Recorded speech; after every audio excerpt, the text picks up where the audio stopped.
muchísimas gracias por haber venido, por acompañarnos. Este espacio lo hemos denominado Cátedra Libre del Teatro Rosarino. Es un espacio que se planteó, digamos, también en sus inicios como un lugar de recopilación, de reflexión, de pensamiento, de intercambio, de todo lo inherente a lo que es el teatro rosarino, a su aparición, a sus pioneros, a los que siguen con la continuación de aquellos, a aquellos que todavía continúan. De alguna manera, la hipótesis, se podría decir, con la cual surge esta cátedra es pensar que hay una forma de hacer teatro que es rosarina, en cuanto a la actuación, en cuanto a las formas y procedimientos, en cuanto a la circulación. Y entonces, al aparecer esta hipótesis, uno diría, bueno, empecemos a tratar de organizar algo para demostrar que eso es así y que el teatro que el teatro que nos pasa por al lado es un teatro que está muy vinculado con lo nuestro en el sentido de lo local. De alguna manera esta hipótesis sale desde mi lugar por, digamos, lo planteo y lo presenté acá en la escuela, en la cual tuve y tengo un apoyo muy grande. Sobre todo creo que quiero destacar el empuje de Pablo y de Pablo Fosa, el director, el interés por esto. En algún punto creo que él también lo pensaba de esta manera. Esto fue algo que se planteó el año pasado, apareció cuando Rodi Bertolt todavía estaba en la escuela, y bueno, y así fue que se fue gestando. Y decía que un poco surge desde mi necesidad, porque creo que yo también he sido uno de los que he empujado también mucho en insistir con los creadores porteños. Eso yo, es como si uno dijera esta cátedra un poco para reivindicar aquello y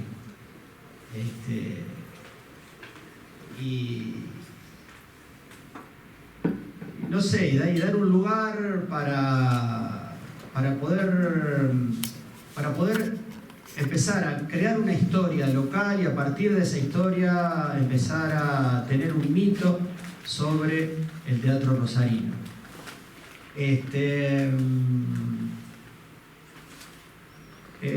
Esto es la tercera charla, es el tercer encuentro que tenemos, lo hemos denominado los creadores, los grupos fundadores, perdón. La primera charla fue con el Centro Dramático del Litoral, la segunda charla la tuvimos con el Teatro Independiente del Magisterio y esta tercera charla la tenemos con el mítico grupo Arteón, que es muy importante ya por todo lo que va a contar Néstor Zapata, pero también porque es de los grupos fundadores el único grupo que todavía, y luego de 54 años, sigue en funcionamiento, que es algo inédito. Los otros grupos se han disuelto, han dejado lo suyo, unos más, otros menos, pero el único grupo que sigue en funcionamiento, sigue produciendo, es Arteón. Bueno, nuevamente les agradezco que estén acá, perdón. Esta es la primera parte de la charla sobre Arteón y el jueves que viene, el jueves no, sino el otro, el jueves 26, va a ser la segunda y última parte de este encuentro. Los dejo con José Moset, que nos ha acompañado en las otras charlas y que también me está acompañando en el trabajo que estamos haciendo sobre esta cátedra libre.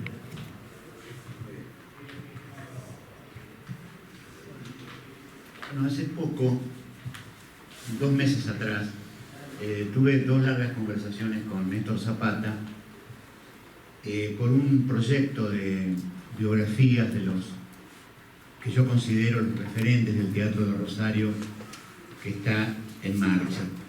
Y durante esas 2 largas conversaciones aparecieron muchos momentos de gran interés para mí, porque en el relato de Néstor se presentaban resonancias personales de hechos que yo había vivido o había contemplado tiempo atrás. Y quiero referirme así muy brevemente, mencionar 1 o 2 aspectos antes de darle la palabra a él, que es el protagonista de este encuentro. Allá por la década del 60, Rosario tenía ya una población universitaria importante.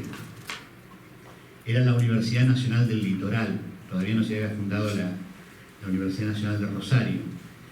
Y la facultad más céntrica era la de Filosofía y Letras, en la calle Entre Ríos, que se llama Humanidades, y que nucleaba a muchos estudiantes, toda la universidad, a muchos estudiantes del interior de la provincia de Santa Fe, de la provincia de Entre Ríos, el norte de la provincia de Buenos Aires y el oeste de la provincia de Córdoba, el suroeste de la provincia de Córdoba.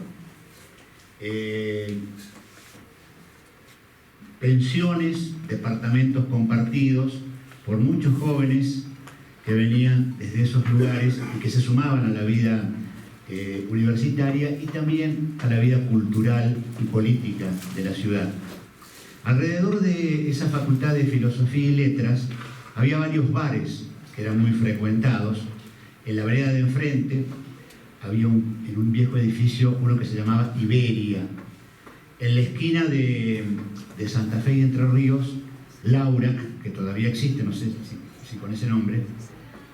Por Santa Fe, a pocos metros, había uno más pequeño que se llama Provincia, Odeón en Mitre y Santa Fe, y había otros más, muchos más. El Cairo, que no era el de hoy, sino un bar de billares, muy tradicional, el Savoy, etc.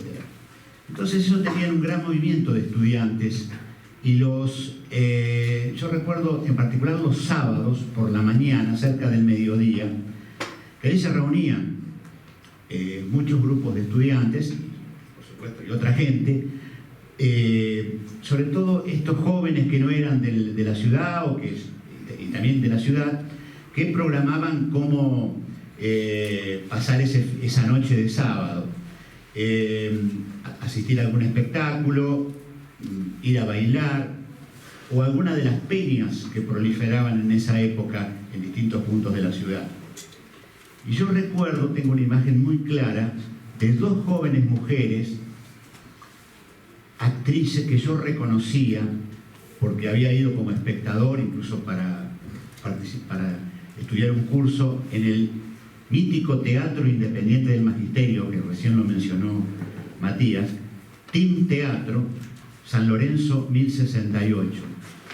Estas 2 mujeres que eran actrices del team, pero que ya no pertenecían porque se acababan de separar, acompañando a Néstor Zapata, que era el iluminador muy joven de ese teatro, y ahí la iluminación no era una cosa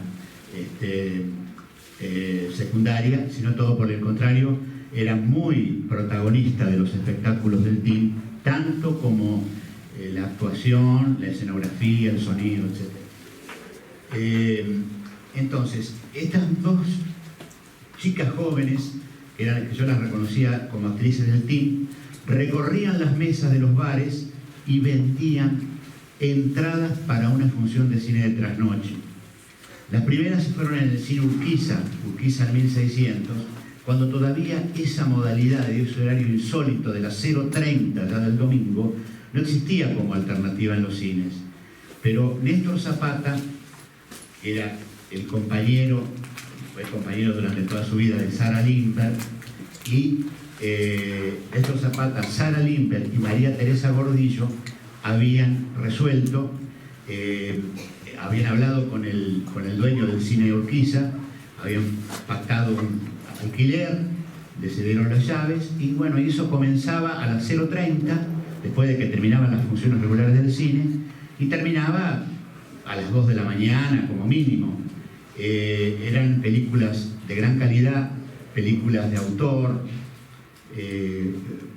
de origen europeo, pero también argentinas y latinoamericanas muy interesantes, que convocaban una gran cantidad de público, que iba aquel que compró la entrada en los bares, como también el que iba a la boletería en esos momentos, lo recibían con un café o les distribuían unos programas muy bien diagramados sobre las películas que iban a ver, y después todo eso continuaba en los bares, porque los bares del centro seguían abiertos hasta muy tarde y continuaba, el público seguía y seguían las discusiones que suscitaba la película y las conversaciones, etc. Ese era un clima de mucha efervescencia cultural, política y demás. Poco tiempo después de esto que estoy diciendo sucedieron los rosariazos. Creo que ayer se cumplió el 50 aniversario del segundo rosariazo, fue en septiembre, el primero en mayo. Bueno, y en medio de todo ese clima político, con una dictadura y con la proliferación de las artes, del periodismo que se transformaba, con la vanguardia, como aquí le había representado el TIM, pero después continuó con otros grupos. Todo eso formaba parte de una movida cultural muy interesante y muy valiosa. Y la enseñanza que me deja esta anécdota es que, además de eso que uno piensa que es bohemio y es de militancia cultural, de ir a vender las entradas, aparte de eso había una cuestión muy práctica y muy concreta que Néstor me aclaró. Ellos se habían endeudado al filmar una película y necesitaban de alguna manera generar recursos. El padre de Néstor era la garantía de ese crédito, y si no podía pagarlo, ellos tenían grandes expectativas con la película que habían filmado, pero no funcionó. Y entonces eso fue pudieron resolver el problema de esa manera, con los ingresos que le dieron las funciones de trasnoche, que después se extendieron a otras salas, como el Cairo, el Cine Broadway y alguna más. Y después, inclusive los cines comerciales adoptaron el horario de trasnoche con las películas que ellos exhibían durante el día, porque vieron que era un posible negocio. Y durante muchos años eso siguió funcionando. Este aspecto que a mí me demuestra que siempre en el teatro, aparte de las ideas y aparte de los sentimientos y de las imágenes estéticas, está la parte práctica, la del trabajo y la de la búsqueda de soluciones a los problemas, me parece muy importante. Y el otro aspecto, que no voy a abundar, pero que solamente lo quiero mencionar, es reconocer lo que Néstor Zapata hizo como dirigente gremial, fundando una entidad que representaba a los actores rosarinos y también santafesinos, que fue SISTEA, Sindicato Santafesino de Trabajadores del Teatro, y fue uno de los fundadores también de la Federación Argentina de Trabajadores del Teatro, FATA, y a partir de ahí realizó una inmensa tarea que vale reconocer, incluso cuando en aquella época existía otro gremio, que era una delegación de la Asociación Argentina de Actores, y había un enfrentamiento entre ambos. Pero bueno, toda esta historia se puede resumir y hoy, digamos, hay unas coincidencias que las pasiones de aquel momento a lo mejor no dejaban ver. Yo termino aquí y quiero como todos ustedes, escuchar a Néstor Zapata. Gracias.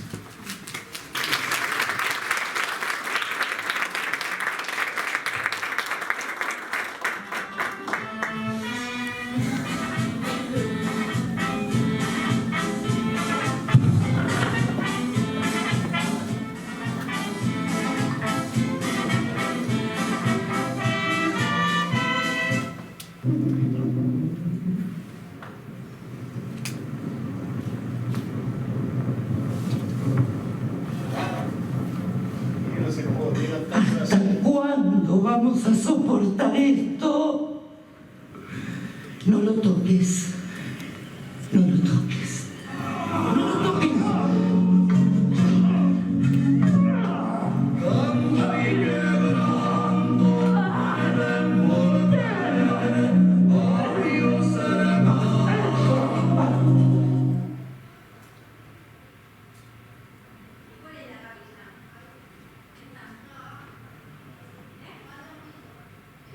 cosa contagia. Amigo Carelli, Emilio Lenchi, 400. Sí. Sí, ¿sabes cómo la metimos de arriba? Está ahí, ¿no? Ay, Mario, poneme despacio, por favor, ¿qué apuro tenés? Tengo que ir a la cancha.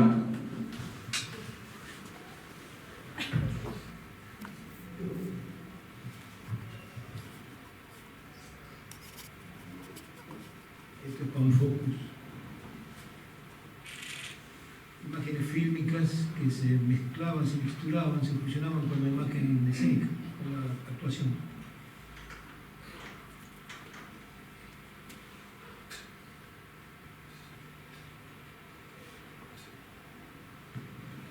Hace 14 años que se le ha muerto Santiaguito.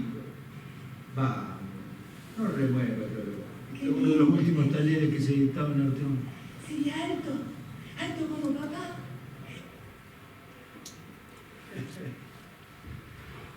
Este fue el primer teleteatro Rosario, Cristina en mi ciudad. Canal 3. No había exteriores, así que con Quicho Fenici, que está presente, filmamos la escena de exteriores y luego la pasamos. No hicieron nada para mí. Mi gloria es y será siempre Obviamente unas imágenes de vista, y la bandera de mi pueblo. Y aunque dejen el camino no de mi vida, yo sé que ustedes recuperarán mi nombre y lo llevarán como bandera a la victoria. Emilio Lenski, Stefano. Carlos Medina.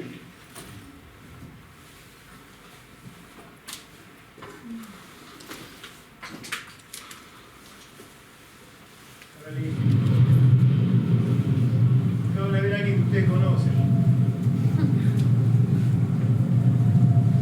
Luis Machín.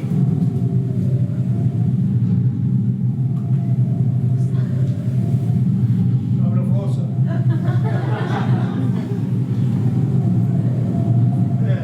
No es para reírse que está colgado. Yo no me reiría tanto si me tocaría un tema.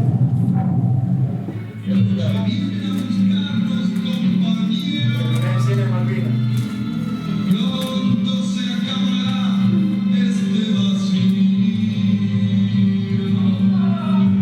Matías. Volveremos, sí, Hamburgo. pero volveremos crecidos. Y cuando volvamos, ellos estarán yendo.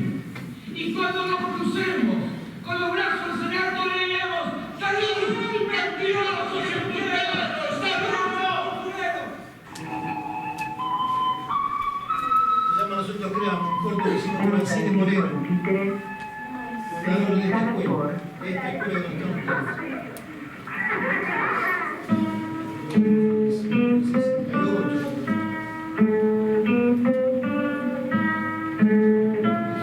De los derechos del niño de las Naciones Unidas. Esta es una miniserie hecha por los Rosarino. Parece una casa. Ahora lo dice. Claro, ¿cómo me voy a acordar? Tenía 10 años cuando se fue. Cuando Se fue. Se lo llevó tu hermano. Claro. Ay, yo sabía que algún día iba a volver. Bueno, pero esa es una buena noticia, ¿o no? Claro. Sí, viene el capitán América. Y con Matías. Vamos a salvarla. Ahí se encuentra eso. No entienden, pobre Dolores.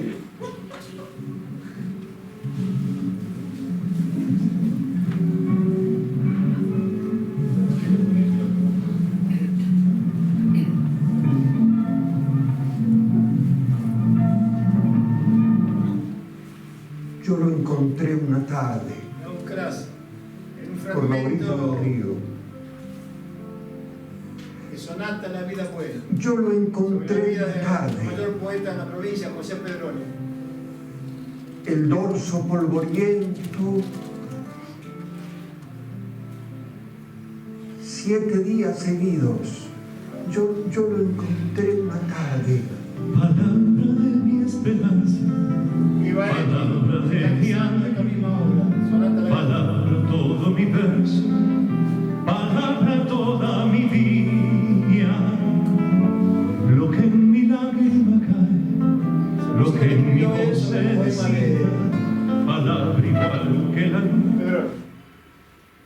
escenas de la Forestal, Así que vos sos el escenas famoso de León. Bienvenido de Carlos Francia, de la Mendizábal, película. El León. Fuerte el aplauso para Carlos Mendizábal. Raúl Galán, Retomamos la acción en momentos en que la dolida figura de Andrea de Valois avanza presenta con sus hijos Fernando y Rodolfo, el tontito. Trueno. Di tu nombre y de rodillas, imbécil. Ya adelantamos una de las conmovedoras escenas de la obra que marcará la cumbre de la radiofonía argentina. No, recién ahora. En Villar, hágamelo en Villar. A ver, pruébese. Futuro rey de Francia. Yo podría ser ese León de Francia. Ya se chocan las filosas espadas del ambicioso Felipe de Borgoña y su estocada secreta. Agradecemos al público que anoche colmó las instalaciones de la Sociedad Italiana de Villa Eloísa. Les pedimos disculpas a todos aquellos que se quedaron sin localidades. ¡He dicho! ¡Venganza!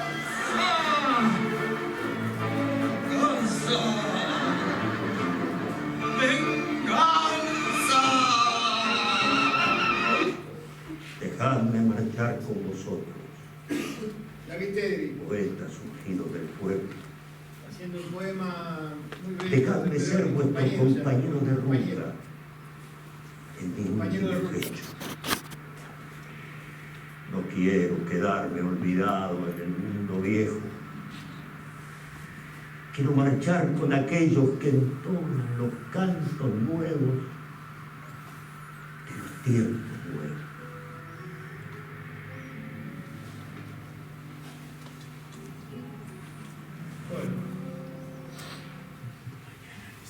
Era un pantallazo nada más que quería que lo vean para entrar en tema. Me parece una cátedra maravillosa, esta cátedra libre sobre... Gracias, Fidi. Mi hijo Fidi, Barbarita, mi hija, actriz y... me parece una maravillosa idea de Matías y de José, el armado de esta cátedra, que realmente vale la pena. Porque siempre me he dicho yo que las grandes falencias que tenemos los actores y los jóvenes, yo soy un joven de 78 años, pero me refiero a ustedes, la falencia que tenemos es que creemos que venimos en un repollo, no es así. Tenemos que buscar las raíces, porque si tenemos un poquito de conciencia del origen, es mucho más fácil marcar el camino y no ir para el costado, para atrás de vuelta, sino ir hacia adelante. Arteón es una entidad con muchos años, de los cuales quedamos muy poquitos. Y otros que son jóvenes que se han sumado ahora. Y otros que han estado, que han construido un poco su historial, su sentido. Lo más interesante fue, en aquellos primeros años, el nombre. Porque no faltó el crítico que te decía, ¿y por qué Arteón? ¿Qué es Arteón? Y nosotros éramos muy jóvenes, 20 y pico años, y le pusimos Arteón una tarde en un estudio de grabación de Calle Dorrego, porque estábamos con Sara, con Miguel, con María Teresa. Y cuando digo Miguel me refiero a Miguel Ángel Daga, uno de los grandes rectores de allá de la otra escuela de teatro de la provincia. Y nos pareció, estábamos muy calientes con Artaud. Le dábamos a Antonio Artaud todo el día.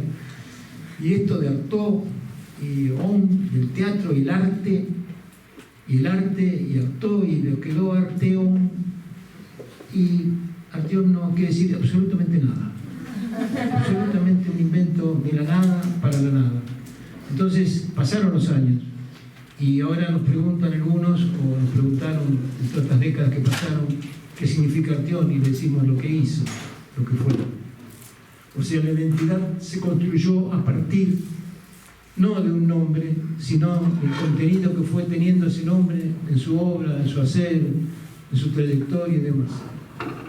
Nosotros también tenemos nuestro origen tanto Sara como María Teresa, como yo, como bien dijo José, venimos del Team Teatro, muy jóvenes, 18 años, 17, cuando empezamos. Y llegó un momento en que dividimos las aguas, por lo menos nosotros creíamos que teníamos que tener otro destino y nos fuimos para el lado de Arteón. Algunas de las imágenes que vieron tienen que ver con las primeras obras, con las obras de una etapa donde la juventud nos enfrentaba a la década del 60. Para entenderlo, les pido por favor que hagan un esfuerzo. Arteón no se disoció nunca de la vida política del país. No era jamás una experiencia o un trabajo ajeno a lo que acontecía en la sociedad, en la calle, en el país. Tuvimos que ver con todo, con los golpes de Estado, con los rosariazos, con Malvinas, con todo, absolutamente con todo. Era imposible. Pero claro, cuando vos sos muy joven, tenés 20 años, todavía no teníamos formados para nada una conciencia, ni social ni política. Teníamos una conciencia de la juventud de los años 60. Parece que estamos hablando de 3 siglos atrás, en donde el mundo se revolucionaba, en donde en París, en Europa, las cosas cambiaban y venía el destape, y venían las nuevas juventudes, y venía la imaginación al poder, y venía todas esas cosas. O sea, ¿y nosotros qué teníamos en ese entonces? Teníamos una rebeldía, estábamos enojados, estábamos indignados. ¿Con qué? Con el sistema, con el país y la sociedad que nos tocó vivir. No estábamos conformes, queríamos cambiarla. Eso no era lo que queríamos. Esa no era la vida que nos planteábamos. Ese no era el entorno que íbamos a soportar. Absolutamente no. ¿Y con qué íbamos a cambiar? ¿Con el teatro? ¿Con qué otra cosa? La fantasía nuestra, la utopía nuestra, fue cambiar el mundo con el teatro. Con el teatro se podía cambiar el mundo. Y lo primero que había que hacer era denunciar esa sociedad aplastante, opresora. Esa sociedad donde ibas a una librería y encontrás cualquier obra menos aquella que abarque la temática que vos querías expresar. Ubíquense en una década sin escuelas de teatro de ninguna índole, ni talleres ni nada, los 60. Ubíquense en una década sin internet, sin Google, sin red, sin nada. Todo escrito a mano, o con la máquina de escribir que está allá a la entrada, con Olivetti. En esa década, los jóvenes queríamos que eso cambie, queríamos mayor libertad, queríamos poder expresarnos, queríamos hablar con obras de teatro que hablen de nuestra problemática. Y ahí empezamos a inventar nuestras obras. Ahí empezamos a gestar la cosa distinta. Ahí nació en esta ciudad, ahí nació en nosotros, en esta ciudad, lo que en Buenos Aires se llamaba la creación colectiva. Y a nosotros la palabra colectiva no nos gustaba, porque no era cuestión de sumar un montón de gente para hacer una obra. Era cuestión de sumar la gente que tenía un mismo espíritu, una misma intención, una misma forma de concebir la vida y el futuro, una misma estética. Entonces le llamamos la creación grupal, porque no era un montón de gente, era un grupo que convivía, que compartía, estudiaba, que buscaba técnicas, que buscaba su propio lenguaje, y surgieron distintas obras, de las cuales algunas, si podemos ver alguna foto, te voy tirando. Las primeras obras, esa primera etapa del Arteón, que nace en 1965 hasta el 70, esos 5 primeros años, son la etapa de rebeldía contra el sistema. La etapa de decir, esto no está bien, queremos otro mundo. Esa fotografía se llama Cosa Contagio, una obra que planteaba la vida de 4 autores, en la cual cada uno construía su ciudad. ¿Cómo construía su ciudad? Como la quería hacer, como le hubiese gustado que fuese. ¿Y cómo hicimos? Hicimos un trabajo de investigación de muchos meses saliendo a la calle, grabando textos de la gente en la calle, viendo lo que decían en el colectivo, en la vereda, en las paradas, sacando fotos y tomando esos textos y tomando la aspiración de cada uno de los actores, creamos 4 ciudades que se llamó Cosa Contagio y se hacía con una técnica de teatro de pasillo, gente en un lateral, gente en otro lateral y en el medio actuábamos nosotros. Dale, pasá varias de esas fotos. Esto esto es de otra obra de la época también. Pequeña Bárbara. Ahora les cuento la anécdota. Pequeña Bárbara. Sí, no, sí. Pequeña Bárbara. Cosa Contagio. Fueron de 2 o 3 años distintos. Cosa Contagio fue... primero fue Focus en el 68. Cosa Contagio en el 69 y Pequeña Bárbara en el 70. Esto es Cosa Contagio. Esto es Cosa Contagio. Esto es Cosa Contagio. Esto es Pequeña Bárbara. Esto es Pequeña Bárbara. Pará ahí nomás. Fíjense, me detengo un segundo en esta foto. Este muchacho, actor Eduardo, es ingeniero en petróleo. Está radicado en el sur. Y, bueno, en Arteón en esos momentos. Era el rebelde en la obra, el que se rebelaba contra el conjunto, el que se paraba y pegaba el grito, el que levantaba la mano y quería ser distinto, el que no quería ser igual que la sociedad de nuestros padres, por así decirlo. ¿Y qué hacía la sociedad con el rebelde? Lo imitaba, lo sumaba imitándolo, haciendo sus mismos gestos, sus mismos gritos, como decíamos nosotros, poniendo a Che Guevara en las camisetas y vendiendo la remera en los kioscos a buen precio. No era ese el proceso de la revolución, no era ese el objetivo, pero el capitalismo te imitaba, te mercanizaba. Eso es lo que hacía el rebelde de Pequeña Bárbara. Dale, sigamos.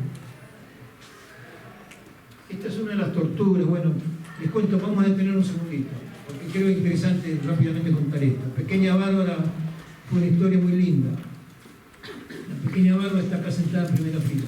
Ahora, en ese año, Bárbara era nuestra primera hija, Sara y mía, que tenía 2 meses.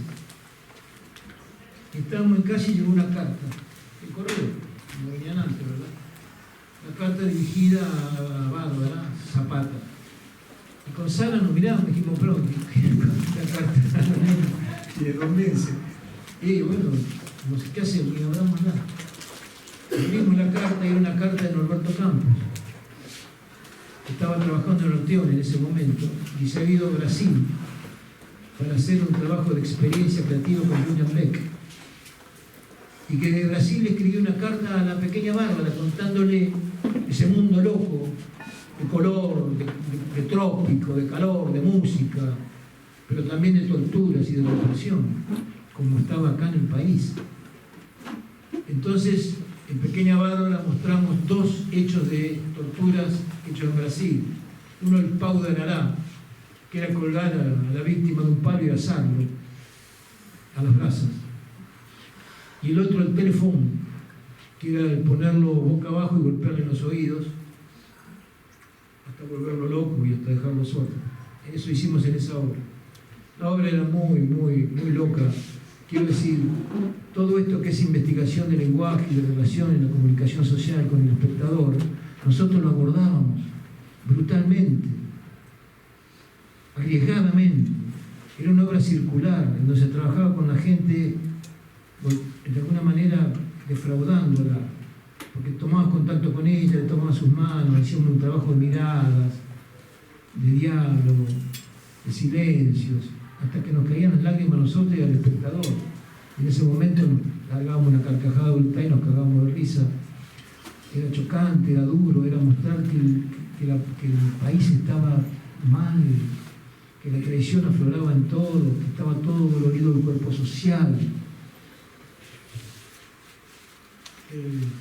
La obra terminaba y los actores se sentaban entre el público medio desnudos.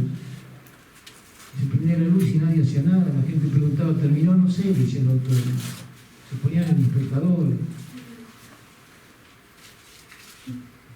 René Balestra, el presidente de la Fundación Astengo,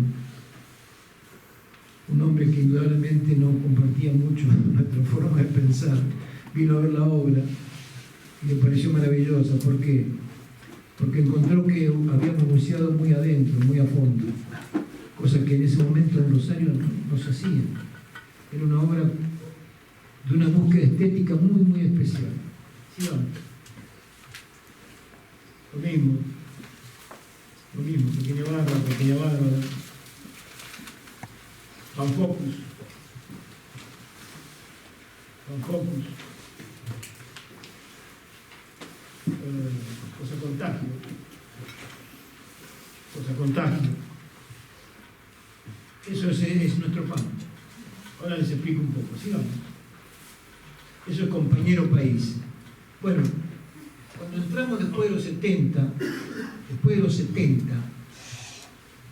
en esta etapa de rebeldía, viene una toma de conciencia social por parte del grupo.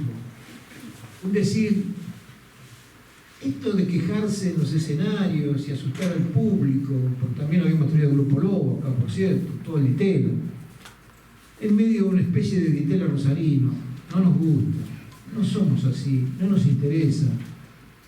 Nosotros del teatro podemos hacer un aporte, pero no cambiar el mundo. Eso es una soberbia que claro, era, en la época lo creíamos, pero no era así. Entonces, ¿qué pasó? Empezamos a tomar una conciencia social que luego fue convirtiéndose en una conciencia política. ¿Qué quiere decir esto? Que entendimos, nosotros queríamos militar políticamente, que no militaba en la época del 70 era un gil, un bobo, un tarado, no le daba bola a nadie. Militaba absolutamente, todos los jóvenes militaban en algún partido político, en algún sector social, en algún partido de la izquierda, del centro, de derecha, lo que sea. El peronismo, la izquierda, lo que sea. En la facultad militaba todo el mundo, si no militaba no existía. Nosotros queríamos militar porque éramos actores, pero no teníamos una inserción militante. E inclusive no era fácil, porque no te dejaban trabajar, no te dejaban militar los grupos, decían, no, pará, después vamos a ver. Entonces, ¿qué empezamos a hacer nosotros? Empezamos a hacer trabajo en los barrios, en las villas. Empezamos a hacer del teatro nuestra militancia. Y ahí comprendimos algo que sí les quiero contar, rápidamente. Muchachos, nosotros desde el teatro somos militantes de por vida, porque todo lo que hagamos y todo lo que expresemos y todo lo que comuniquemos y toda la relación con el espectador es una forma brutal de militancia, muy efectiva, porque hace a la toma de conciencia, hace a la emoción, hace a la revelación, hace a la reflexión del espectador. No hay un solo espectador que salga de una sala de teatro si la obra tiene su contenido y su intención y sus ganas. No hay un solo espectador que salga igual de como entró. La estantería se la sacudimos, le movimos su bagaje empírico, le movimos su experiencia, la repasamos, la reflexionamos, sacudimos su emoción. Por ahí se convirtió en un enemigo nuestro que no quiere saber nada de lo que le dijimos, mejor todavía. Por ahí se convierte en un aliado, por ahí se convierte en alguien que reflexionó y modificó. Por ahí se divirtió y se cagó de risa y cambió su estado anímico, pero no es igual que el que entró. Nuestra mejor forma de vida, entendimos en esos años, era la militancia. Entonces empezamos a entender que como grupo de teatro teníamos que dejar nuestras nociones estéticas, por muy bellas que hayan sido y atractivas para nosotros, para empezar a hablar un poco en estética que pertenezca más a la sociedad, al pueblo, al conjunto de la ciudadanía. Un lenguaje que no tenía que ser exclusivamente nuestro, sino común. Una estética que no tenía que ser para deslumbrar a nadie, sino para enamorar a todos, para confundirnos con todos. Las obras que hacíamos las llevamos a las villas y ahí le ponían el nombre a la gente. Nosotros llevamos una obra que se llamó Hambre, porque pusimos un nombre para trabajar con Grotowski, ahora les cuento. Y en la villa le pusieron Nuestro Pan, porque en la villa, un ratito antes, se había hecho una misa compartiendo un pedazo de pan casero, un cura del tercer mundo, y después vimos la obra. Y para ellos tenía que ver con lo mismo, con una misa, y le pusieron Nuestro Pan.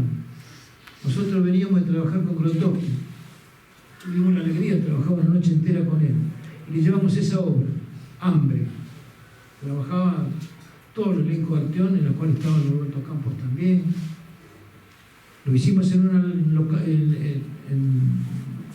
Córdoba, en el festival, en plena época del Proceso, en Carlos Paz. Grotowski habíamos pedido la entrevista, nos las dio a las 2 12 de la noche y estuvimos hasta las 6, 7 de la mañana, encerrados en una casa en donde solo permitieron entrar a los actores, nadie más, absolutamente nadie más.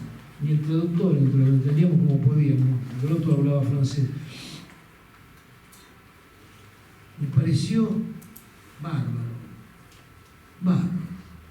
Discutimos, hablamos, preguntó, inventamos, improvisamos, hicimos la obra completa. Y como cierre nos dijo una cosa, ya no estábamos yendo, fuimos a desayunar a un bar de Carlos Paz a la madrugada, en la estación terminal, estación de servicio donde paraban los ómnibus. Me dijo, muy bueno, en francés como pudo, o ya había traductor. Muy bueno. Lástima que lo que yo vi es lo mío, y yo quería verlo de ustedes. Fue un hachazo en medio de la cabeza. Habíamos hecho un teatro cultural, corporal, fonal.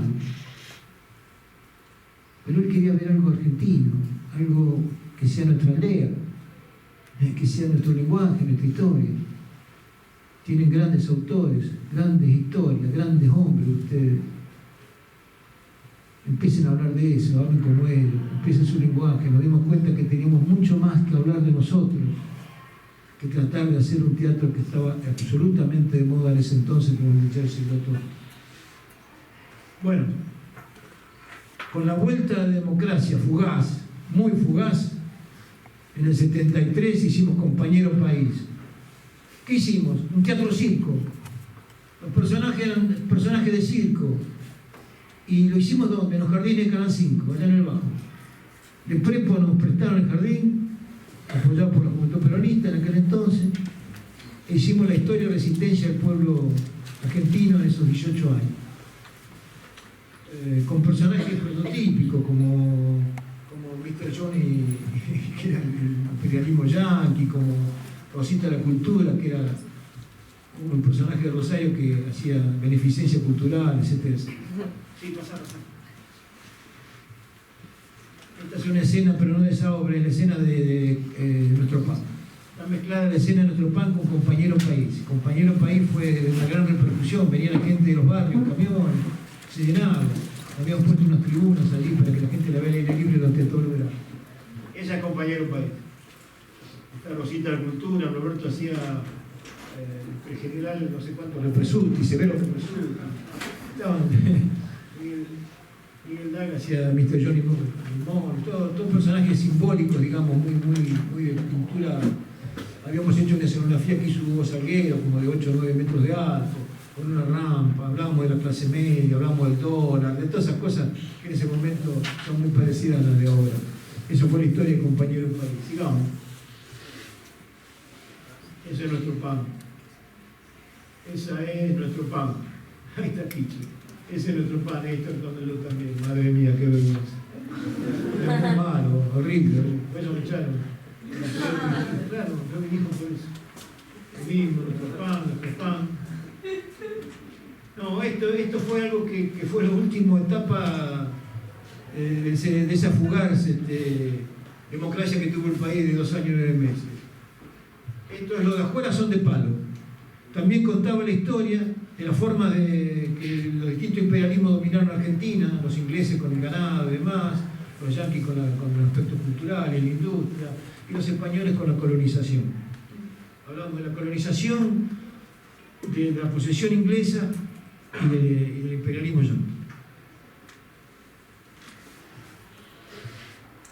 No, eso sigue siendo... Bueno, esto es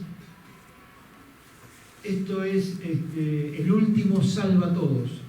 La producción de Arteón fue muy grande en cantidad de obras. El último Salva Todos fue la primera producción que hizo el primer taller de Arteón. Esto ya es después del golpe. El golpe viene en 1976, 24 de marzo. En febrero, marzo del 77 inauguramos el taller de Arteón. Allí hay que contar algo que es muy interesante y muy triste. Antes de la recuperación de la democracia en el 73, nosotros estábamos haciendo en los barrios y en los pueblos, esa noche nos vimos a Cañada Gómez actuar, Nuestro Pan. Esa obra casi sin texto, donde demostraba la explotación de los obreros en la producción y la forma de su rebelión, la rebelión de sus obreros. La noche del 27 de octubre de 1972 nos queman Sala Arteón. La sala nuestra era maravillosa, es la que ahora está en la cara del cine Arteón, calle Sarmiento, antes de llegar a la esquina Córdoba, frente a la capital, planta alta. Teníamos una sala maravillosa, con pantallas, con escenarios móviles, con luces, con equipos de proyección, de filmación, una sala. La quemaron el 27 de octubre de 1972. Nunca supimos quién la quemó. Pero indudablemente nos tenían muy marcados. Nos golpearon fuerte por nuestra militancia política y por el teatro que hacíamos. Perdimos todo, absolutamente todo. Todo. Butacas, escenarios, luces, cámaras, películas que habíamos filmado, negativos. No teníamos otro lugar, ahí se archivaba todo. Todas nuestras fotos, nuestras cámaras para fotografía, los archivos, perdimos todo, absolutamente todo. Desde el balcón de enfrente, de la terraza de la casa de enfrente, veíamos cómo se hundía el techo de Arteón con el incendio. Dice que la temperatura llegó a 3.500 grados porque estaba derretido el vidrio, partes de hierro derretidas, fue un incendio total. Por supuesto, los bomberos dijeron una colilla de cigarrillo que estaba debajo de una butaca en el centro de la sala, mentira. Porque el piso de cemento, un cigarrillo, colilla, no prende el cemento, necesita muchos grados de temperatura, la habían quemado. El 15 de agosto del año siguiente, en 1973, se rehizo la sala, pero fue una sala de cine, porque Arteón se había refugiado en calle La Prida 500, allá en el Bajo, en el sótano, donde antes había sido el Teatro Escuela de los Comediantes, y ahí abrimos nuestro primer taller de teatro. A principios del 77 se abrió el primer taller de teatro de Arteón y al final del primer año ya hubo una puesta en escena de todos los actores, había 35 actores en escena que abarcaba la totalidad de ese espacio, lo hicimos del espacio mismo en la sala, que se llamó El Último Salvatodos, y como estábamos en pleno proceso militar de facto, hicimos una obra irónica, en coautoría con Chiqui González, con Carlitos Medina y demás. Armé una obra en donde realmente en un pueblo empezaba a haber desaparecidos y todo el mundo empezaba a echar la culpa a un tigre o a un leopardo o algo que andaba por ahí suelto que se morfaba a la gente. Y entonces decidieron la sociedad contratar un matador, un tipo que mataba a los animales, cazaba a la fiera. Y ese matador viene y lo que hace es seguir matando a los desaparecidos. Y no se salvaba a nadie. Cuando toma conciencia, el único que podía salvarlo era que denunciase eso, que como en el juego de las escondidas, si el último hace pica, salva a todos. Por eso si el último salva a todos. Si consigue llegar al lugar donde está la piedra para hacer la pica y salvar a los que estaban muertos. Eso es una obra de creación grupal, hecha en el Arteón. Eso es Compañero País, en el pleno Cambiar y Canal 5. Ese es el Tupac, la primera versión de Tupac. Ahí actuaba Armando Durán, Chiqui González, Roddy Berto, el Tupac. Esto es El Último Salvador. Esto es Estéfano. Toda esa etapa de, digamos, de resistencia, cuando viene el golpe, no había ninguna posibilidad de seguir, no había ninguna posibilidad de seguir haciendo obras de contenido político, porque estamos muy, muy marcados. Arteón es la segunda entidad en el libro negro de los militares. La primera fue la Constancio C. Vigil, la segunda era Arteón. Nos salvamos porque usamos la técnica de superficie, o sea, en vez de escondernos, borrarnos, fugarnos, aunque dormíamos toda la noche en casa distinta, estábamos todos los días en el diario con alguna obra, alguna cosa, como diciendo acá estamos, que les sea más difícil chuparnos. La técnica de superficie la usaba la militancia para evitar un poco ser chupado tan fácilmente. Entonces había que hacer una obra que los milicos autoricen. ¿Qué íbamos a hacer? Un clásico. Un clásico. ¿Qué mejor que Discépolo? Y agarramos a Estéfano. E hicimos un Stefano maravilloso. En una época donde el teatro rosarino se daba el lujo de tener 4 discípulos en escena en Rosario. David Teddy estaba haciendo el organito, Ceballos estaba haciendo con él, creo, Pepe Costa estaba haciendo Babilonia, Arteón estaba haciendo Stefano.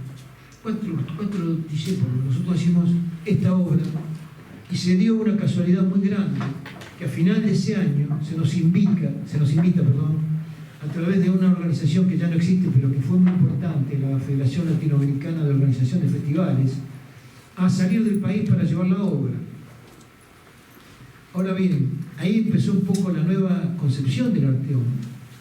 Para salir de gira, muchachos, había que olvidarse de esas grandes escenografías, de los grandes muebles, de los grandes vestuarios. Había que irse con la valija. No daba para hacer transporte, no había una economía que lo soportase, no había ninguna posibilidad de llegar, porque recorrimos 6 países. Arrancamos en México con Stefano, todo el mundo decía no vayan. ¿Por qué? Porque no los van a dejar volver a entrar. Le van a sacar el pasaporte y cagar. Con mi mujer nos sentamos y dijimos, ¿qué hacemos? Mi mujer actuaba. Y vamos. Y llevemos los chicos. No podíamos ir sin los hijos. ¿Qué pasaba si no nos dejaban volver? No nos dejaban entrar. ¿Quién iba a estar con nuestros hijos? Así que hicimos una gira, pobre mi mujer, con nuestros 2 hijos que están hoy acá, Federico y Bárbara, que tenían 5 y 7 años, por 6 países. Ustedes saben lo que es salir en una gira recorriendo los países con 2 criaturas. Se hacía muy difícil, lo hicimos. El sacrificio fue de ella, no mío. Y recorrimos México, recorrimos Guatemala, recorrimos Costa Rica, El Salvador, Panamá, Colombia, Venezuela. En Colombia, en Venezuela hicimos gira. Y ahí nos dimos cuenta algo, lo segundo importante. Yo recuerdo una función en Barinas, es una localidad de Venezuela, que pedimos que nos ayuden con los muebles, y pedíamos los muebles en lugares. Stefano, 1930, Buenos Aires, 1930, década infame, muebles de la época de 1930, todo. No había nada, en esos países no encontrabas nada. Pedimos un perchero. ¿Qué es un perchero? Acá no hay perchero, maestro, me decían. ¿Por qué? Porque no hay sobre todo, si acá hace 40 grados todo. Pero me colgan el piloto, no, si acá llueve y nadie usa piloto. A la media hora lo sacamos. Y para el sombrero, ustedes quieren un cachuchero. ¿Qué es un cachuchero? Para colgar la cachucha. No entendíamos, creíamos que nos estaban haciendo una joda. No, la cachucha era gorra. En Venezuela, sí, bueno, un cachuchero. De plástico, una mesa de plástico y sillas de plástico para hacer una escenografía de 1930. ¿Qué me dicen? Al aire libre en Marina. Nosotros pensamos que la gente se iba a volver loca. Hicimos la obra y al rato todo el mundo en silencio. No se movió una mosca, terminó y caían las lágrimas, nos abrazaron.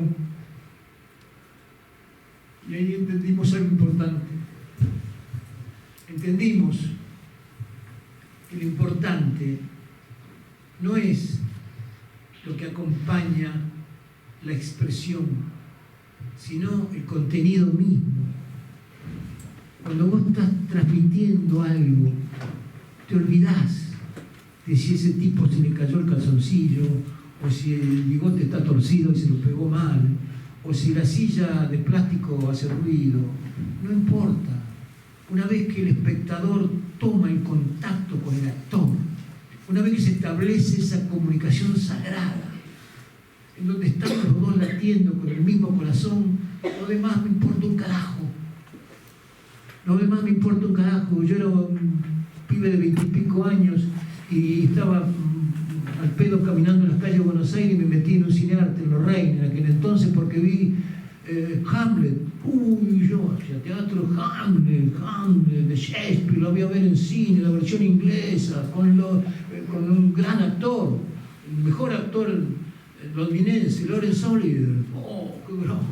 Me siento, era en blanco y negro, Hamlet comienza. Y Hamlet no parecía, que parecía un señor grande, narigón, como de 50 años, medio panzón. Laurence Olivier, ya estaba grande Laurence Olivier. Estaba interpretando a Hamlet, un personaje de 20 años, rubio, de ojos celestes. Uy, qué fiasco. Y me quedé 2, 3, 4, 5 minutos.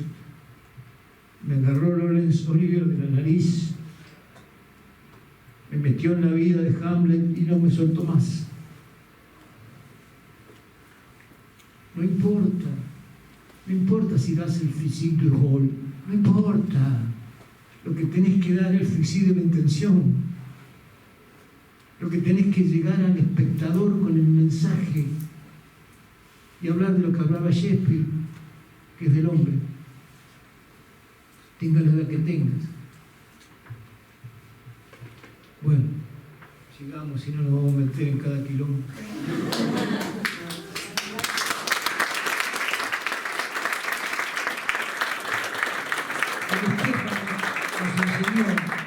El Estéfano, en los países que fuimos, nos enseñó que la temática entra mucho más por el corazón que por el cerebro.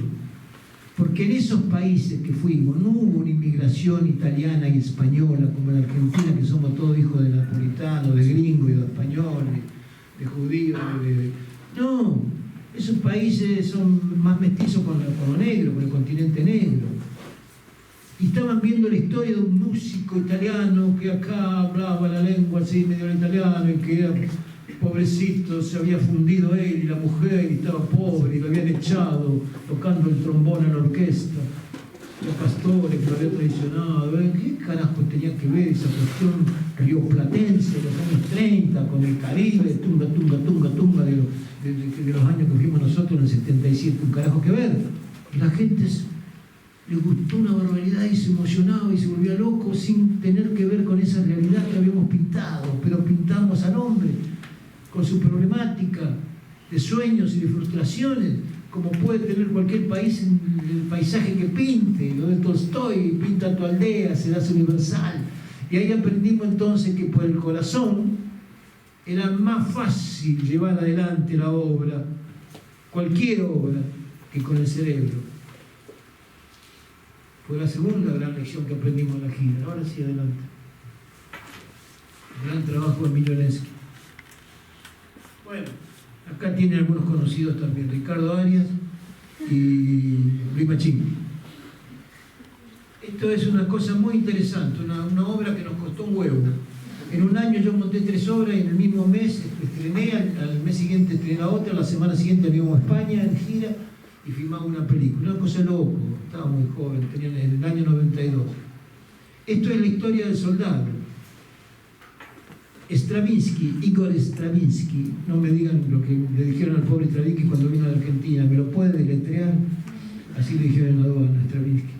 Igor Stravinsky, gran músico, en la guerra, como no podía formar su orquesta por los bombardeos, por la persecución y por la muerte, formó una pequeña orquesta en donde se puede escuchar lo que tocaban. ¿Por qué? Porque el violín y la flauta no se escuchaban porque las bombas no lo permitían escuchar, tapaban. Se escuchaba el trombón, el tambor, el clarinete, los metales. Entonces armó una obra maravillosa hecha para metales, solamente para metales, para 10, 12, 15 metales, no sé, que era una cosa loca lo que tocaba. Le puso la historia del soldado, una historia muy bella, un soldado que vuelve a la guerra, porque lo dejan volver con su viejo violín, él se lleva su violín en la mochila, era un músico, a buscar a su pueblo, y en el medio, ¿quién lo agarra? En el medio del camino cuando vuelve, agarra el diablo y que el violín, y no te lo doy, y te lo cambio por tu alma, que no, que sí. El diablo lo quiere convencer. Cuando vuelve al pueblo se da cuenta que no está volviendo, que ella murió en la guerra. Que cree que vuelve al pueblo, pero nadie lo ve, nadie lo reconoce porque está muerto. El diablo le había quitado el alma. Lo hace Ricardo Arias, Luis Machín, el soldado que vuelve.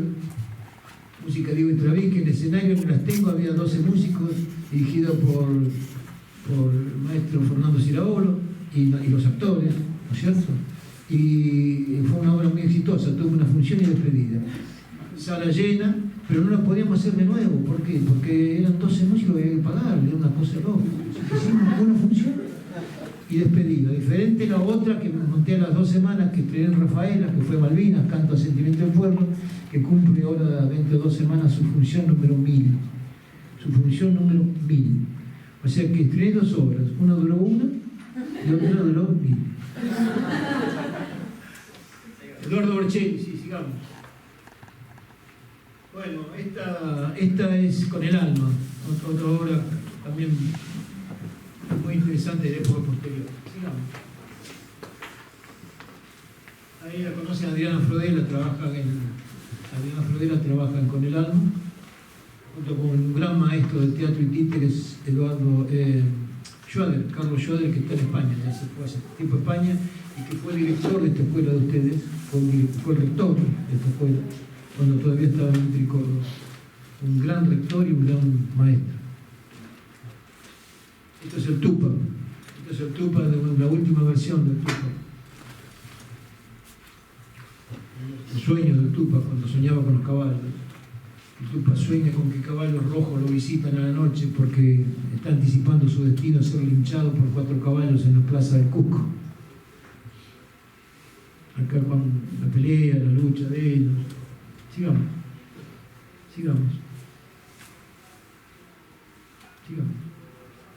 El Tupac y Micaela Bastidas. Esto es la Forestal. Este es el obrero de la Forestal. La Forestal fue otro gran éxito. Arteón no hizo la Forestal. Arteón la dirigí yo, digamos. Yo la dirigí y Arteón hizo producción y hizo otras versiones posteriores. Pero la primera versión fue... No tuvo productor, se hizo sola.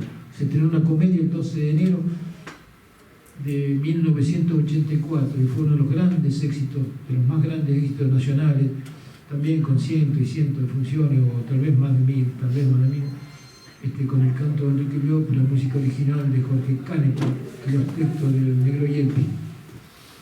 Fue un modelo que lamentablemente no se lo tomó.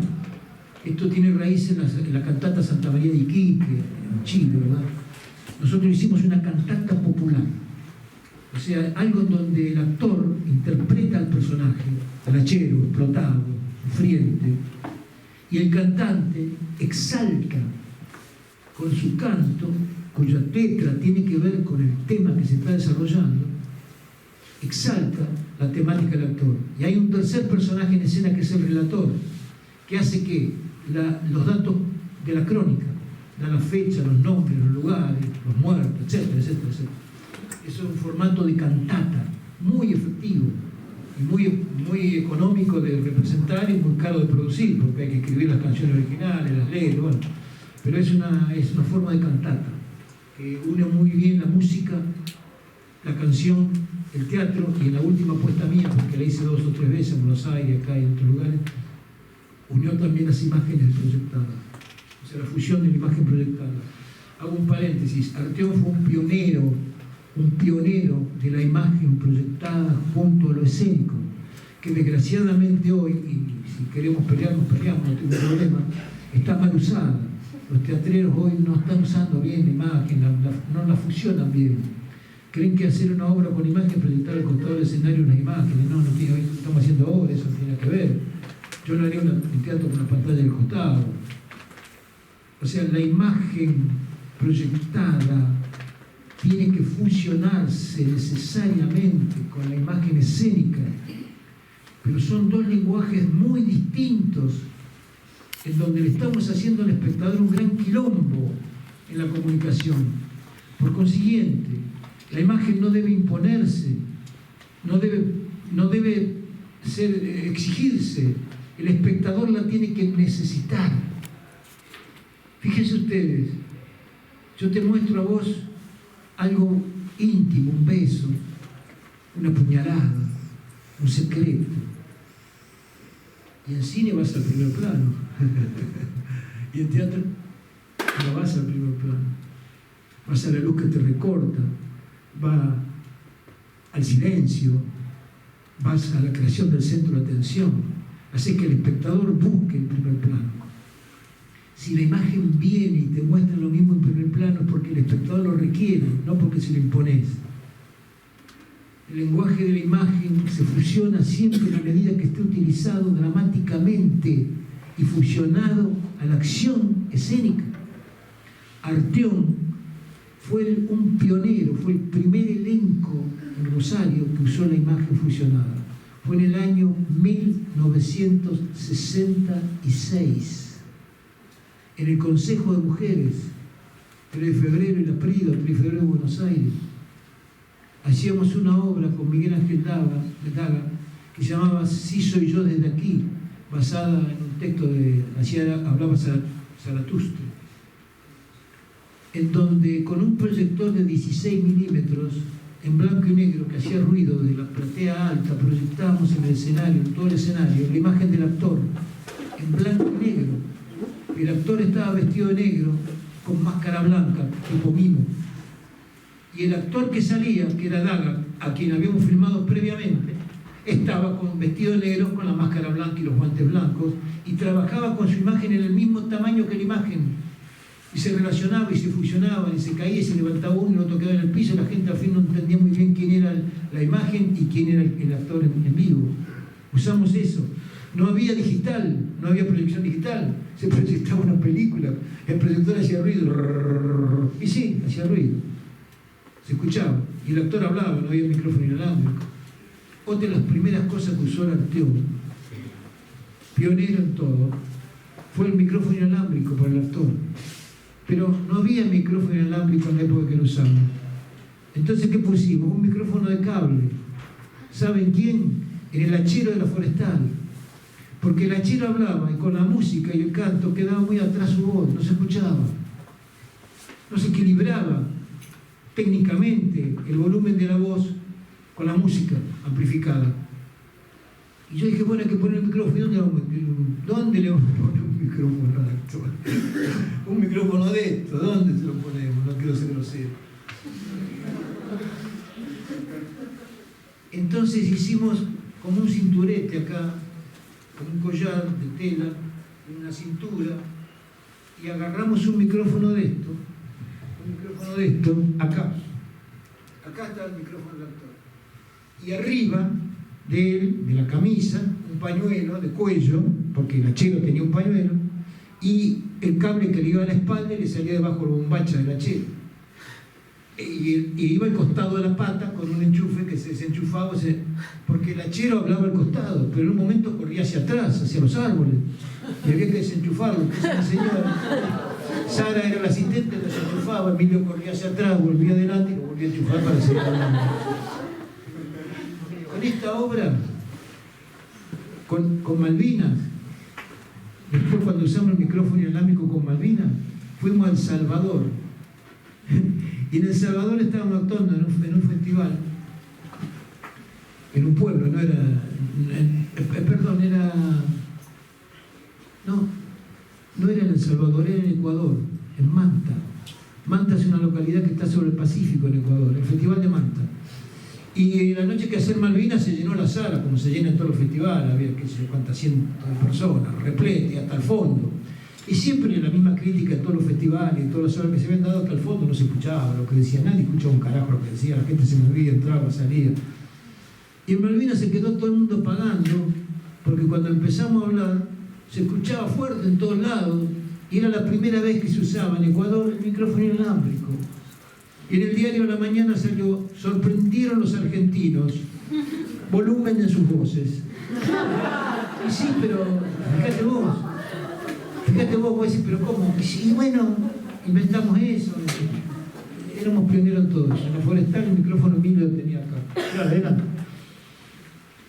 Bueno, también hicimos un cine usando los actores en la época de la represión, cuyos negativos se quemaron absolutamente cuando nos quemaron la sala. Esto es Última Acción, Roberto Campo y otro compañero filmando Última Acción. Sigamos. Filmando también Última Acción, filmando. Esta es una imagen de Panfoco. En Panfoco también le metíamos en el 68 imágenes. Proyectamos entre la gente lo de Panfocus. Era como un estudio de filmación donde la gente compartía con nosotros los lugares, los espacios, las proyecciones. Adelante. Adelante, Panfocus, Panfocus, Panfocus, Panfocus, Panfoco, todas las filmaciones en la barra. Esto no, esto es El hueso de Paco. Era la historia de un restaurante donde la clase media alta iba a comer y iba un chico a pedir comida y lo sacaban cagando y... Bueno, no quiero contar porque es muy dura la historia, era muy dura. El parrillero se lleva al chico, el rato sirve la comida y lo que sirve es el chico asado. Y los comensales vomitan todo, y patinan en sus vómitos y se caen, se golpean. Queríamos decir que la clase media no soportaba el hambre, no soportaba eso y caía en su propio vómito. Se quemó, todo se quemó. Esta también, acá, ¿quién está acá? Claro, acá están los vómitos, ¿ven? Roberto, Miguel Daga, vomitando, actores de la época, algunos son muy conocidos. Seguimos. Miguel, Roberto, ese que ven ahí de camisa blanca, el concejal Jorge Boas, que era modelo nuestro, lo puse de actor. Era modelo mío, era muy pintón, entonces nosotros filmábamos cine publicidad, ahora les cuento, ¿sí? Es el escribano Berchelli, allá está Pacheco, el de lente a la derecha, ese es Pacheco. Esto es Fosa, en los 10 hijos. Miren el pedazo de cruz que cargaba.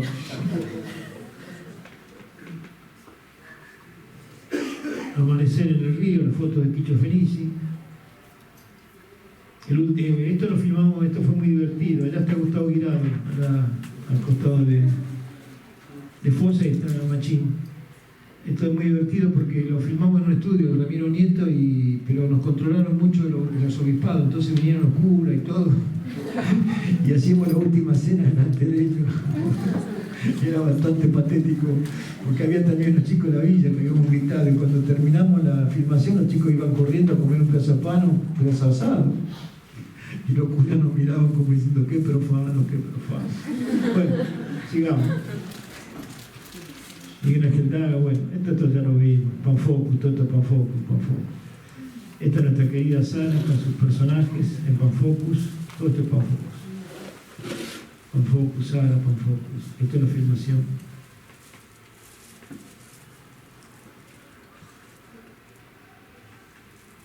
Esto es Pequeña Barba y esto es Sara Chiqui González y Luchi de Vicente. El hijo de Lucy se recibió acá hace un par de años, ¿no? ¿Con quién iba? El hijo de Lucy de Vicente. Un actor. Hace 3 años creo que regresó. Sara y Chiqui González. Sí. Bueno, listo. Ahí terminó.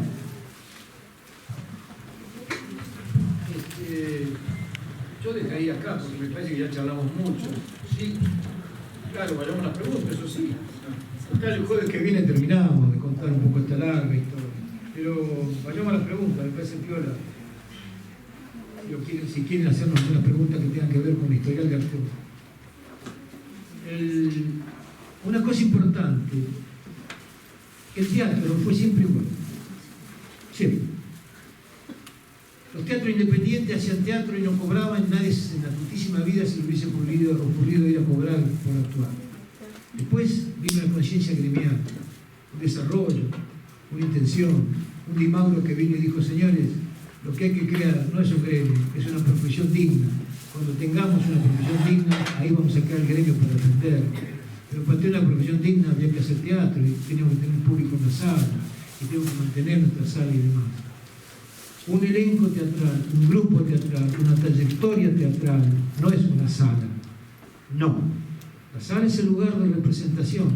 Un grupo va a donde tenga que ir, a donde está la gente, va al barrio, va al pueblo, va a la provincia, sale en gira. Arteón hizo 15 giras internacionales, 15 giras desde Boston, en Estados Unidos, hasta Ushuaia, Tierra del Fuego, Argentina. Recorrimos prácticamente todos los países, llevando nuestras obras, llevando obras de Rosario, hechas por gente de Rosario, actuadas por gente de Rosario, con autores nuestros. Esto es un grupo, no la sala. Ahora tenemos la sala. En un momento Arteón llegó a tener 4 salas simultáneas. Único en Rosario, 4 salas simultáneas. Desde el 77 hasta el 83. teníamos la sala que se había quemado y repusimos en calle Sarmiento. Esa se hizo cine. Abajo, Cinearte. Microcine Arteón 1 se llamaba. Abajo, la sala de teatro de Arteón, calle La Prida al 555, en el Bajo, que era la sala de teatro y la escuela de teatro. En calle Entre Ríos, frente a la Facultad de Humanidades, de Filosofía, Micro Arteón 2, la segunda sala de cine, con 250 localidades, la más grande.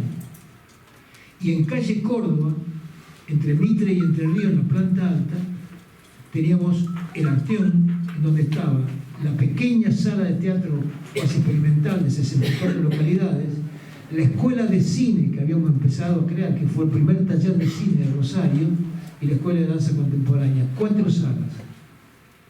¿Cómo era el sistema para mantener 4 salas? Porque el teatro fue siempre perdidoso, señores. Y para que al actor le paguen, es muy difícil que esto se logre con la taquilla. Cobramos más peso de funciones compradas o de subsidio del Instituto Nacional de Teatro que de la boletería. Y esto no está bien.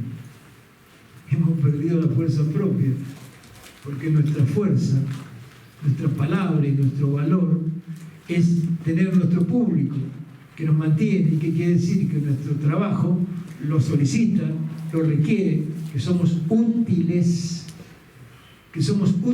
en la sociedad y que tenemos una profesión, no un oficio, una profesión de la cual vivimos con dignidad. Eso es lo que hay que defender, eso es lo que hay que buscar, ese fue el objetivo. En aquel entonces, con el teatro, a pesar de que había mucha gente, no alcanzaba para mantener las salas. Entonces creamos el sistema de hacer cosas que nos daban guita, por un lado, para ponerlas para el teatro. ¿Qué hacíamos? Publicidad. Cine, publicidad, películas para la televisión, todo lo que sea publicidad lo hacíamos nosotros. Filmábamos, con Quincho hacíamos las películas, todo, y la guita que entraba mantenía los alquileres de sala. A nosotros primero y los alquileres. ¿Y qué otra cosa? El cine. El cine, muchachos. En aquel entonces los cines se llenaban, no como ahora. Y con la guita del cine pagábamos las puestas en escena. Era un sistema que le permitió a Arteón ser un verdadero gigante del sistema, teniendo 4 salas a pleno, creando los talleres de teatro y creando las promociones y el primer taller de cine.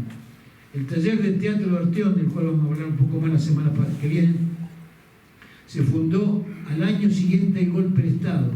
¿Por qué? Porque nosotros dijimos, nos liquidaron, chao, nos mataron, 1976 se terminó todo. No hay otra forma de sobrevivir que pasar a la resistencia cultural. Y creamos el taller y los alumnos no entendían un carajo porque le hablábamos de resistir y de hacer la liberación y de luchar, y un día nos dijeron mucho ejercicio, pero ¿cuándo vamos a subir al escenario?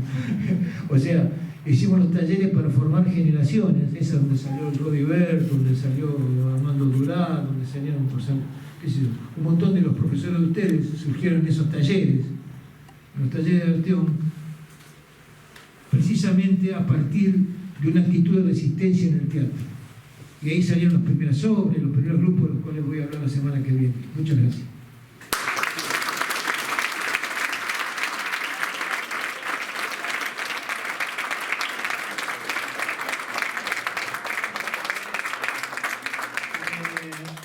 Si alguien quiere preguntar algo, me parece que sería interesante.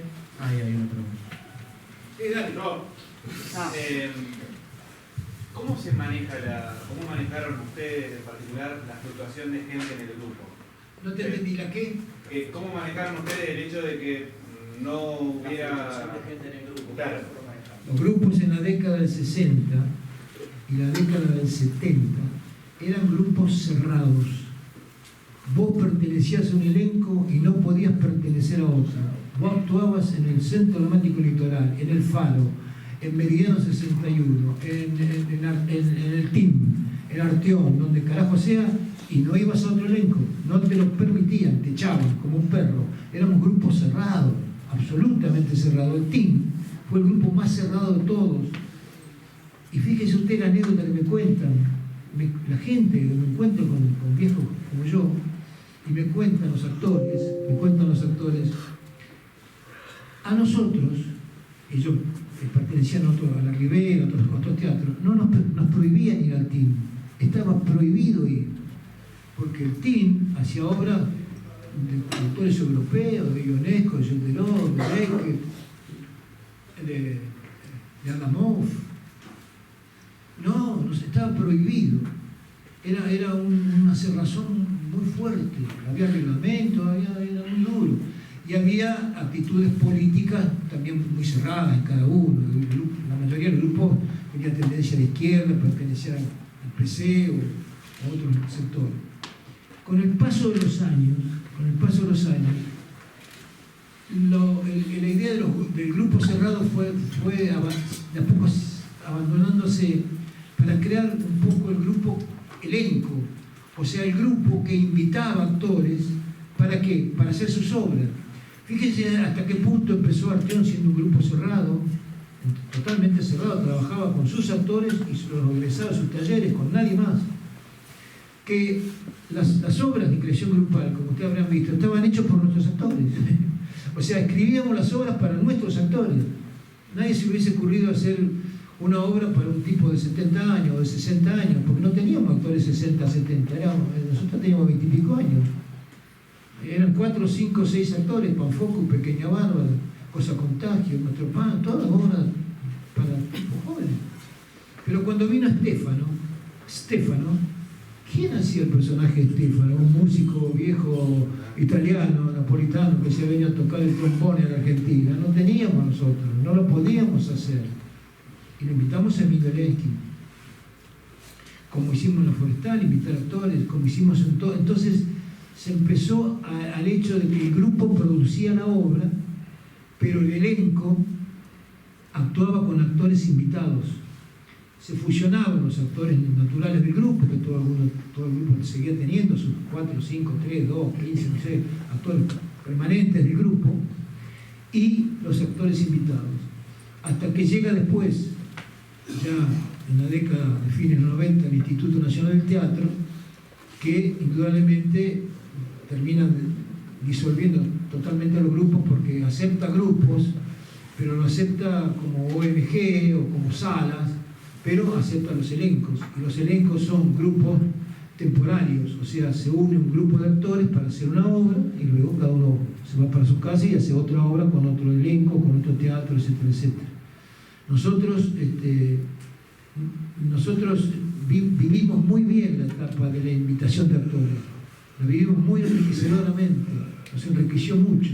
El Stefano ni hablar, y en todas las obras posteriores. Compañero País, la época que hicimos, lo hacíamos con alumnos de nuestros talleres, pero fueron todos, no eran todos de Arteón, eran de talleres. No sé si eso contesta más o menos la pregunta. Sí, gracias. Dale. Sí. Nos mencionabas que en las etapas de Arteón venían también de una conciencia política y social y que querían con sus obras en un momento cambiar al mundo desde el teatro, pero también después con una conciencia más a denunciar también la sociedad de mierda que estaba, o todo ese punto.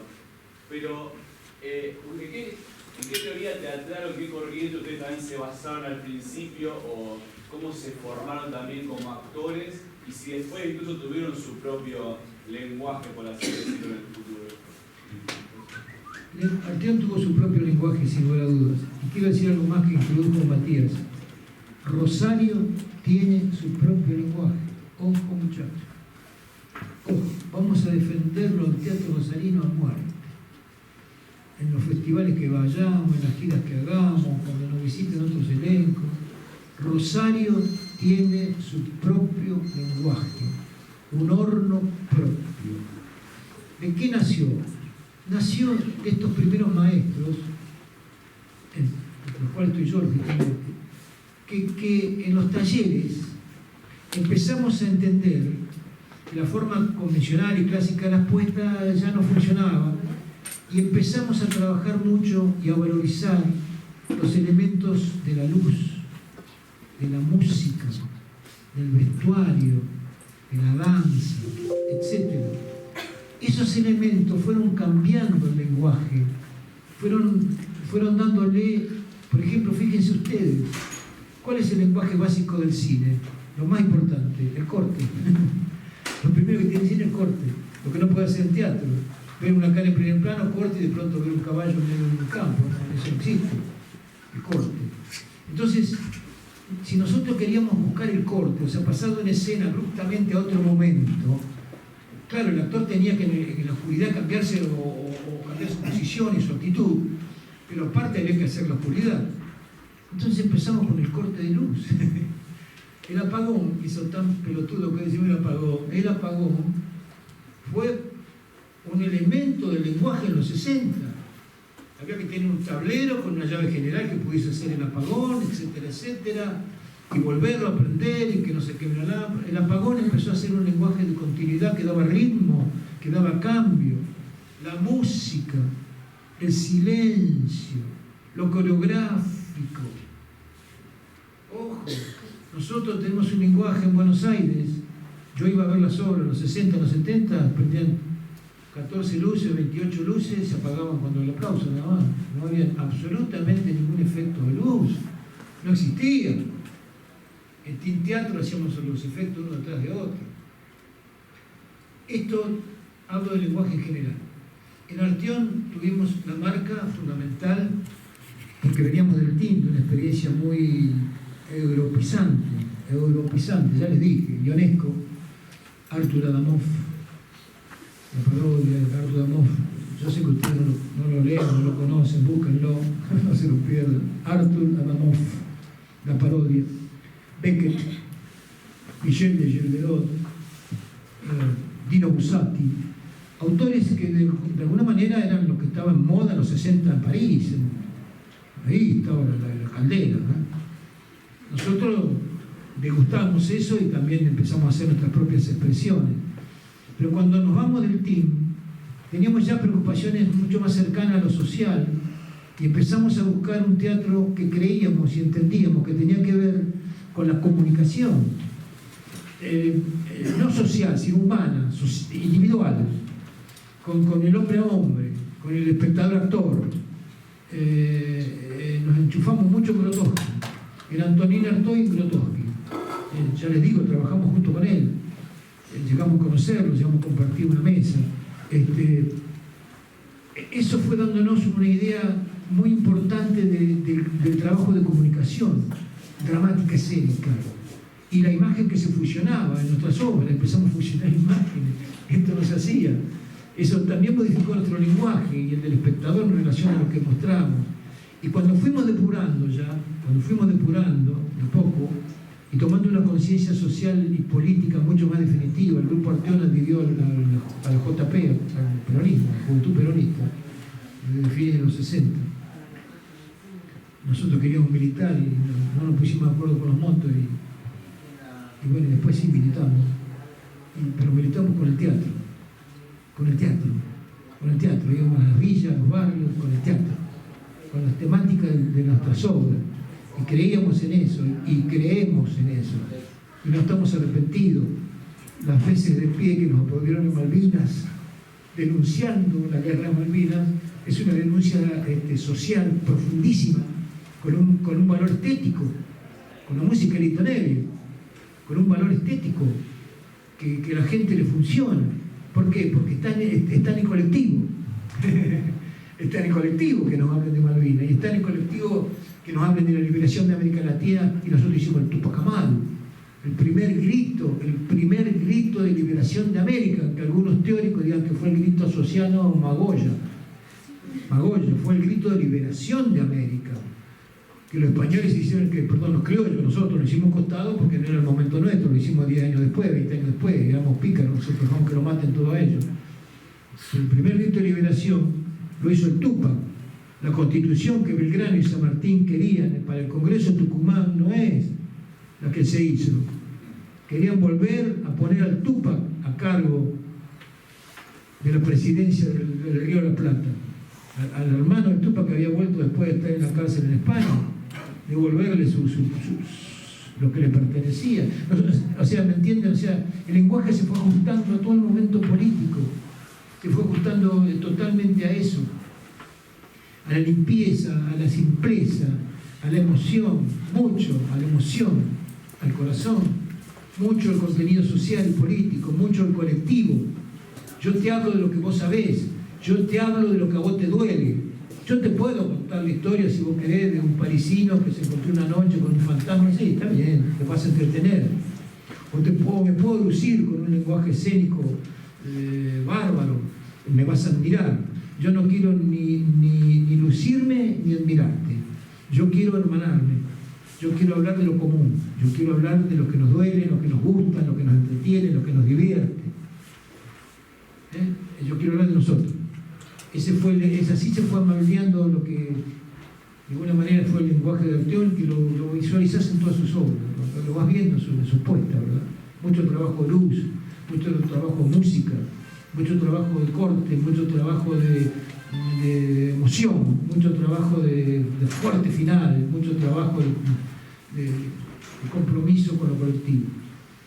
Ustedes, cuando los teatros independientes que fueron contemporáneos del radioteatro en ese momento, los despreciaban, los subestimaban, creo que ustedes reivindicaron ese género popular con el espectáculo de Francia. ¿Cómo fue? A ver, es muy simple, el radioteatro argentino, ¿no es cierto? Si hoy decimos que es radioteatro nos cagamos de risa, esos actores acartonados, dando todo así, gesticulando, con el cabeza compañía, que era el jefe que ponía la guita, en primer plano y los demás atrás, con la historia de Juan Moreira y Gaucho Hormiga y las películas. Nos reíamos de eso. Nosotros nos reíamos de ellos. Ahora ellos llenaban la sala, vivían de lo que cobraban del teatro, la gente los amaba, los quería, le daba chancho, huevo, tocino, le daba de todo. A nosotros venían 15 personas y estábamos felices. No vivíamos el teatro, no actuábamos todos los días, actuábamos sábado y domingo, o viernes y sábado. Ellos actuaban todos los días, salían de gira, los conocían en todos lados. A la puta, algo falla. Algo está mal. Algo está mal. ¿Qué estaba mal? Y estaba mal nuestra soberbia. Estaba mal que despreciábamos un género eminentemente popular, que indudablemente no compartíamos, hasta podemos decir que no compartimos ese género dramático, pero sí compartimos la mecánica de esos tipos que llegaban a donde estaba la gente, que tiraban un problema de la gente, que hablaban de una reivindicación social o de algo, que se emocionaba, que lo compartían, que vivían de esa profesión, ellos y su familia, y que laburaban todos los días. Esto es lo que nosotros después reivindicamos cuando hicimos Bienvenido a de Francia, donde nos pasó algo muy divertido. Fuimos a Marco Juárez y el autoparlante que le promocionaba pasaba la música del León de Francia, la danza gitana, ¿no? Pasaba, hoy bienvenido al León de Francia. Y fuimos al teatro más grande de Marco Juárez. Estaba lleno. Cuando nosotros fuimos a cambiarnos, una hora antes vimos que en la puerta había azul y caballo. ¿Y qué gente viene acá? Estamos todos locos. Sí, venía la gente del campo. Pero no venían a ver nuestra obra, venían a ver el León de Francia. Querían que era un radioteatro que traía el León de Francia porque esa música la cruzaba el radioteatro. Casi nos morimos porque la escena donde representamos la obra texto del León de Francia aplaudía. Y cuando hacíamos la parte nuestra, la historia de la compañía y demás, la gente silbaba. Se aburría. Que había venido a ver el León de Francia, que era un éxito total. Ojo muchachos, no despreciemos los géneros populares. Hay un mal uso de lo popular. No confundir lo masivo con lo popular. No confundir lo masivo con lo popular. Hay cosas que se llegan a la gente, le gusta, pero de popular no tiene nada, es masivo. Popular tiene que ver con una identidad. ¿La identidad de quién? Del pueblo. ¿Y quién es el pueblo? Nosotros. ¿Y quién es esta identidad? Es lo que somos. Lo que es nuestra casa, nuestra vieja, nuestra historia, nuestro barrio, nuestra experiencia, nuestra lucha, nuestro laburo. La identidad, ser parecidos a nosotros mismos. Es pinta tu aldea, habla de lo tuyo, habla de lo que te gusta, de lo que te duele, habla de lo que recordás, habla de tu infancia es intransferible, inmodificable, te pertenece, es tu identidad, habla de lo tuyo, habla lo tuyo, porque el espectador necesita que él hable lo de él, y lo de él es lo tuyo, no es lo de un tercero. Si querés hablar de un tercero, habla, pero sé consciente que no estás haciendo nada popular, estás haciendo algo que a vos te gusta, algo que puede ser admirado. Yo no quiero que el público se admire de las obras de arte. No quiero que qué bárbaro, las luces, qué vestuario. Si dicen eso, la obra ha sido una cagada. Yo quiero que me abracen al final y lloren, o se rían, o se emocionen. Como abrazaron los soldados Malvinas cuando estrenamos Malvinas en Rafaela, que nos cagábamos las patas, temblábamos porque había 150 soldados en una sala de 1000 y pico espectadores, toda llena. Habían venido los soldados combatientes de distintos lugares de Bahía Blanca, el Chaco, Misiones, a ver esa obra que se llamaba Malvinas. Y nosotros íbamos a contar la historia de ellos. Nosotros íbamos a contar a los soldados lo que era Malvinas. Yo digo, estamos todos locos, nos van a matar a patar el culo. Terminó la obra, subieron al escenario, un gordo inmenso me abrazó, me prestó con sus abrazos, y me dijo, vos estabas ahí. Vos estabas ahí. Cuando me dijo eso, comprendí que no lo habíamos defraudado, que habíamos hecho algo de ello, que habíamos dicho la verdad. Comprendí, por ejemplo, que Malvinas no es una obra de teatro, es un homenaje. Es un homenaje. Y como tal se dio de ahí más. Bueno, listo. Eso es